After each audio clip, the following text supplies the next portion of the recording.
দিনটি ছিল রাখি পূর্ণিমার পরের দিন। হাই ফ্রেন্ডস, তোমরা সবাই কেমন আছো? আশা করি ভালো আছো। অনেক দিন পর আবার আসলাম ঘুরতে। আসলে অনেক বিজি কাজ ছিল তো, তাই জন্যে আর আসতে পারিনি। আর রাখির জন্য আমার দাদা হায়দ্রাবাদ থেকে এসেছে, তো তাই জন্যে দাদাকে নিয়েই ঘুরতে বেরিয়েছি এখানে আহারবাল বলে একটা জায়গাতে। তাহলে এসেছি আমরা আজকে আহারবল হচ্ছে কাশ্মীরের নায়াগ্রা জলপ্রপাত। আজকে কোনো বাইকে নয় বা স্কুটিতে নয়, আজকে এসেছি গাড়িতে করে। এটা বৃষ্টির বাজার আছে তাই জন্য, কিন্তু যেই জায়গায় আছে সেই জায়গা খুব সুন্দর। বৃষ্টি হলেও ছাতা আছে হাতে, ছাতায় তো কিনতে হলো আবার, মানে খুব ভালোই বৃষ্টি হচ্ছিল। আর এই যে ব্যাকগ্রাউন্ডের আওয়াজটা পাচ্ছ, সেটা দেখো কি।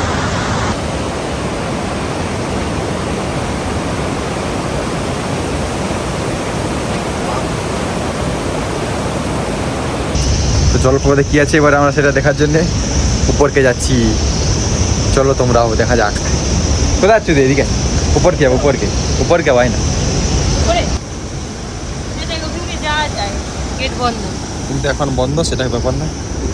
কি আছে জিনিসটা আরো আমরা উপর থেকে দেখবো।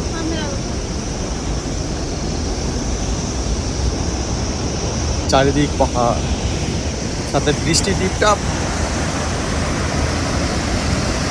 সাথে নায়াগ্রা জলপ্রপাত।